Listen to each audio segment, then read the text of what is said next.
Hello and welcome back to the Second Chance to Live channel here on YouTube. I'm happy to see that you decided to stop by to watch this video presentation. In today's video presentation, I'm going to be presenting the third article in video format in the installment of video presentations that I created on brain injury awareness. I created these articles and published them on Second Chance to Live, and I'm now making video presentations of these articles because I believe that the information surrounding brain injury awareness and the limitations of that concept needs to be shared with brain injury survivors, people living with brain injuries for whatever reason. To read the article, I'll put my glass back on and bring up the article. I want to thank you for your time. You're an important part of my process.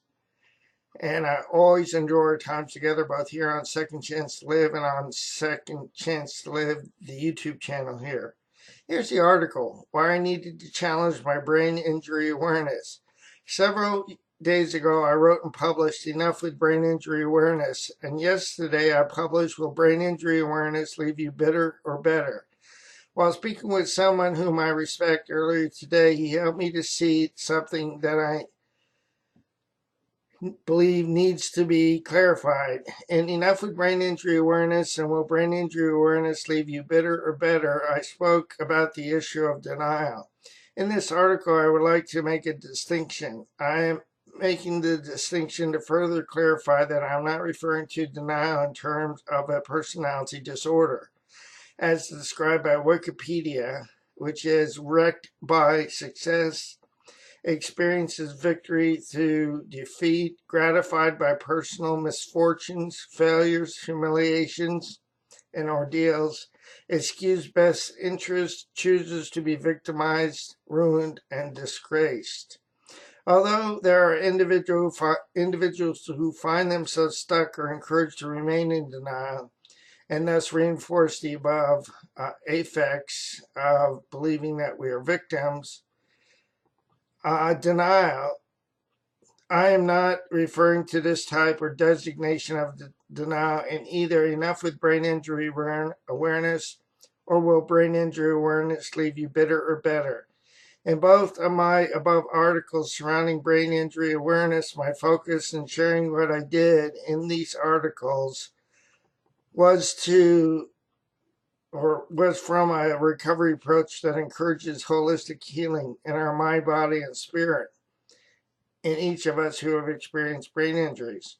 To encourage those individuals who may be having a difficult time, as I did, moving from beyond being aware to being able to accept and move toward and forward to create a good life for ourselves. In my experience, I remained in denial to the significance of the impact of my traumatic brain injury because I did not know I could do anything otherwise. In my experience, I remained in denial because I had no idea how to connect the dots concerning the impact of my traumatic brain injury, how to accept my deficits and limitations, and how to create a different course of action to enhance my life as an individual living with the impact of a traumatic brain injury and an invisible disability. Awareness in and of itself left me out in the cold and with little hope. Brain injury awareness only made me aware, but did little to show me how I could move forward with my life as an individual living with the impact of a traumatic brain injury. In my experience, I found that my brain injury awareness only reinforced what the medical model of treatment offered and wanted me to believe about myself, which offered little hope beyond awareness, which resulted in being labeled, stereotyped, stigmatized, and led to believe that I needed to welcome the box that such awareness expected me to embrace and accept. Not only was I led to believe that I needed to remain in the box of the expectations purported by the medical model and the brain injury industry, but that my identity as an individual was now tied to the diagnosis, label, stereotype, and stigmatization. The medical model also led me to believe that I could hope for was based on their findings and the results of their studies and agendas what their studies and agendas had validated. The medical model of treatment and the brain injury industry subsequently offered little hope beyond what they led me to believe about myself. What I discovered through confronting the awareness provided by the medical model and the brain injury industry was that my worth and identity was not limited to the denial inherent within the medical model and the brain injury industry's studies and findings. The hope that I discovered through confronting the awareness that I was led to believe about myself helped me to realize that I was not my brain injury. The hope that helped me to realize that the awareness that the medical model of treatment was selling was not my identity as a traumatic brain injury survivor. And that included the brain injury industry that wants me to stay stuck and dependent upon them and what they think is best for me as an individual and what my potential is, to control and to keep me dependent upon what they want me to do or say. And as a result, minimize, marginalize, dismiss, and discount what I do as an individual living with a brain injury. What the hope helped me to realize was that I did not have to play into or by the rules of the awareness that the medical model of treatment and the brain injury industry led me to believe that I needed to play by to get along, to go along. That is why I needed to face the denials perpetrated by the identity created by my inability to change what I could not accept. By doing so, I found that I was able to move from being bitter because of the way my life had been impacted by a traumatic brain injury to becoming better in life because of the impact of my traumatic brain injury. Through moving beyond being aware through a grieving process to being able to accept what I could not change, I was able to get into action. I was able to get into action to create my own identity beyond the identity of a diagnosis, a label, a stereotype, and a stigmatization.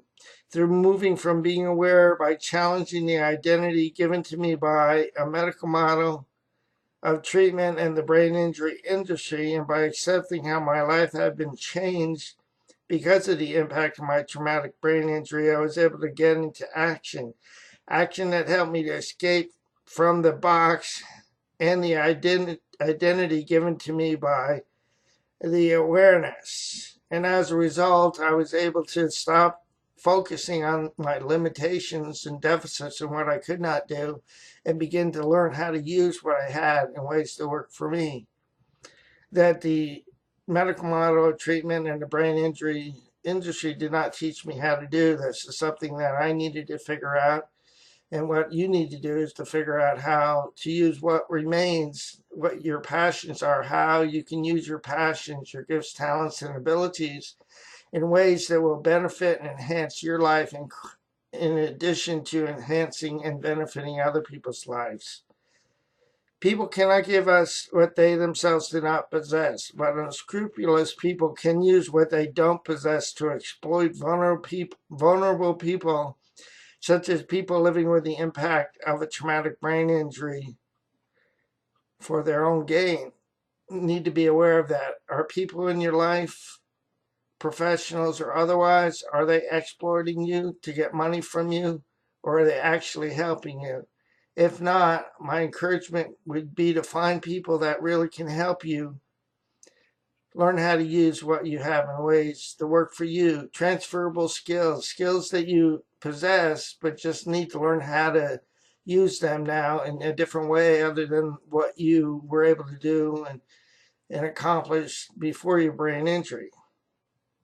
In the process of challenging my brain injury awareness, my denial, the identity sold to me by the medical model of treatment and the brain injury industry, by accepting my deficits and limitations and through taking a different course of action, I have been able to move from being bitter to being better in life. Through taking action to move beyond the design box meant to contain me, I've learned how to use my passion to encourage, motivate, empower, and share hope through my gifts, talents, and abilities. and ways that work for me for people who want what I have to bring to the table of life. I would like to get your help, my friend. Could you please share your personal experiences with me as how your life got better through moving from being bitter to better through taking a different course of action? Your insights and experiences would be greatly appreciated. These are several questions to consider. How have you been able to move from being bitter to better in life after you experienced your traumatic brain injury or acquired brain injury? Second question, what has helped you to become better in life because of your traumatic brain injury or your acquired brain injury? And the third question is, what solutions have you found that have helped you to create a good life for yourself? To share your experiences with me, you can do so through a comment or a confidential email by using my email address, which is secondchancetolive1@yahoo.com. Secondchancetolive1@yahoo.com. I look forward to hearing from you and from learning from you. This is the end of the video presentation of this article. Please let me encourage you with this before I go. Do not give up on yourself, a loving God of your process, because more will be revealed to you in time. The pieces of the puzzle will come together in the correct order and at the right time. I'll say so long for now. Have a great day, and God bless both you and your family. Thank you for your time. Bye now.